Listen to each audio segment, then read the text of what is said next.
to go.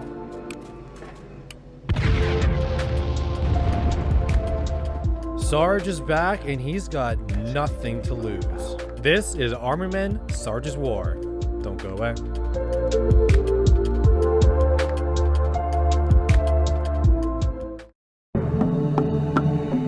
So for Men Sarges War, I actually first played this 20 years ago, and I actually still have the save files. And 20 years ago, this game literally made my jaw hit the floor.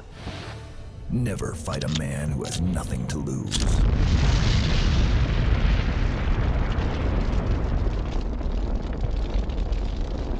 Sarge's War takes the series of Armin in a much more gritty and serious way, and it showcases that with the opening cutscene.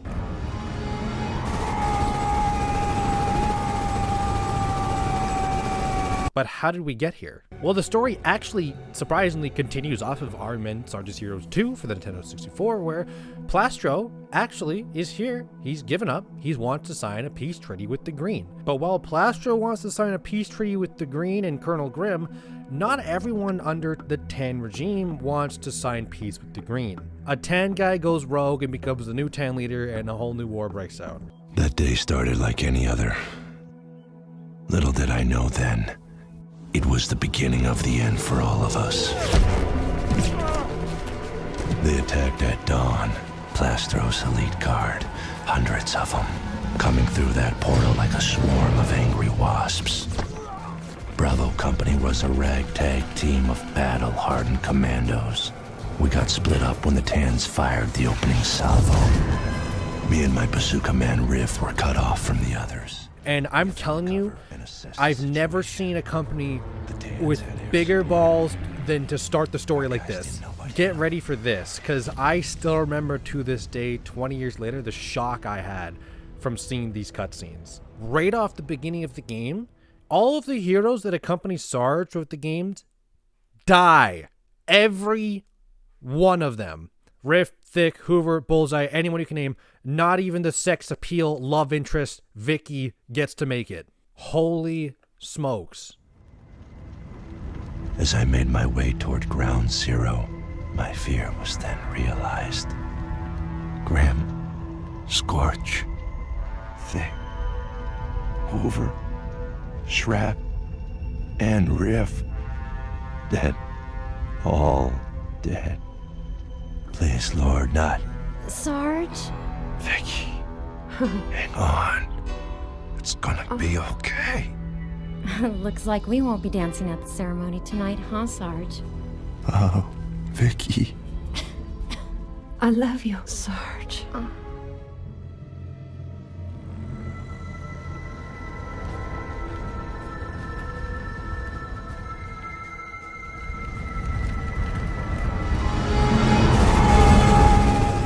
So as the story continues on, Sarge has a new villain to go kill as he wants to avenge the death of every single one of his teammates. That's the story. How's the gameplay? Well, from Men Sarges Heroes 1 to 2, I felt like there was a pretty good jump in smoothness of gameplay. From Men Sarges Heroes 2 to Men Sarges War, I think this is like peak smooth GameCube gameplay. It's very fluid, it's very fun. That's really all you need for a 3-hour shoot 'em up kind of game.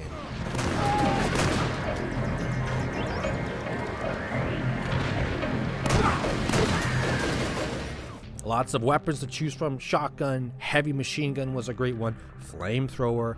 The sniper here is actually a little bit tough to use. It does take a bit to get used to, but the game actually level design wise gives you some open areas to go free with it. I just wish that throughout the 12 levels you play through, there was a little more variance to completing missions. I can guarantee you every single mission had a form of grab a time bomb so you can blow up a obstacle course, followed by grab a time bomb to blow up a item, followed by grab another time bomb to blow up a object, with maybe a little grab a car to open up a car restricted area door.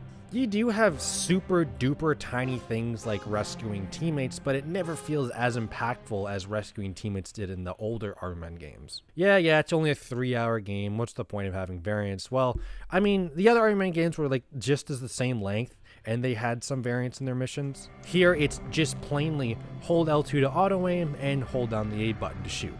Grab a bomb, blow something up, end mission, repeat 12 times. Even with that said, it is a fun gameplay loop.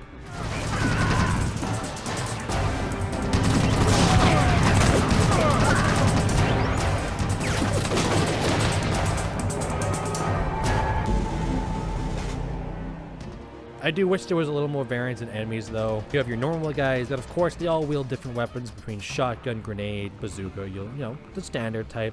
And then guys in like this blue commando suit are basically heavy infantry tank guys. Tough to take down, they hit hard. The only gameplay variance that shakes up here is at some point the Tans start creating these invisible blue commando guys, and they're actually invincible to bullets. You have to kill these guys with flamethrower.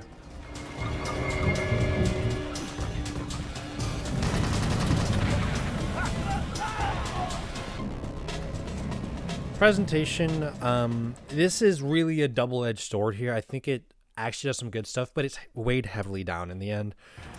Voice acting is actually so much better than I ever thought. Sarge's voice actor just pops off this whole game, and that kind of ties into the fact that cutscenes in this game have no right to be this good. No joke, I sat down and I forgot how great the cutscenes were. Hey, I know this place. Yeah, I knew this place. I had been here before. The second I smelled that tile, the memories came back to haunt me. It was long before the heroes. I was just a kid, under the command of Major Gooding. Gooding was Grimm's best officer. We were holding tight at our evac point. That's when the mission went bad. Gooding had led us straight into an ambush. We didn't know what hit us. I can still hear the screams, smell the burnt plastic. Another great thing that I never got tired of through my playthrough of this game, dismemberment. Just as you would expect, a cheap plastic soldier getting shot, his arm blows off, leg blows off, shoot a guy's head, his head just pops off plastic toy style. And this dismemberment isn't exclusive to 10 enemies. Sarge himself can have his head blown off, he can have his arm chunked off, he can have a hole in his chest, a hole in his leg. Stuff like that just kind of makes little details kind of really cool. There's the override card. Now you can shut down the V1 launch. But the downside is that the music and level design kind of blends together. Previous Army Men games actually have great levels, great level music.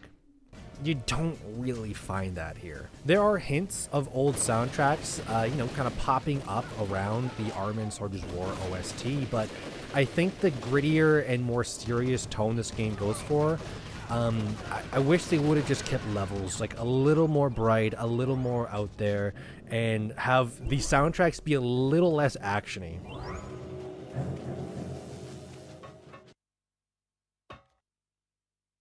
So Men Sarges War is in a bit of a interesting spot for the series. I actually think for the first time it doesn't capture the magic of playing as small toy soldiers in a real human world for the first time in the entire series. All the environments you're fighting in is just normal size to Sarge. Like apart from maybe like a couple little like toy blocks or a sand bucket in the sand level or something. It just doesn't give off that toy world as much as previous games. And I already mentioned that it has arguably the least memorable music and least memorable level design in the series, except I did love the train level. Train Town was awesome. The upside is that the story is actually really pretty interesting here. Voice acting's crazy good, and the gameplay is the smoothest it's been. So it's kind of like up in the air, kind of like to think about it. And the way I always settle these kind of dilemmas in my head is the question of, okay, gun to your head, if you had to play an Army Men game that wasn't Army Men RTS, because obviously that would be my pick. And straight up, out of these four here, I would play Men Sarges War. And that says quite a bit. So the smoothness of the gameplay and the great cutscenes really puts it above the mediocre music and non-memorable level design. 8 out of 10.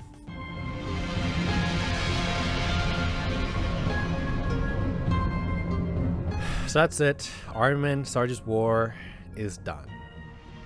Now, Iron Man RTS is next in the Iron Man series.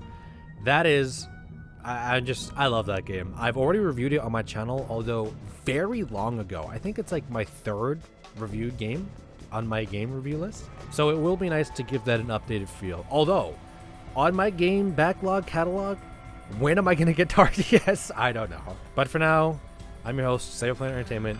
I'll be Joe's Review. Peace out. Saw the document.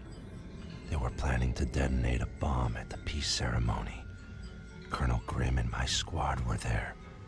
It was just about to begin. I was running out of time.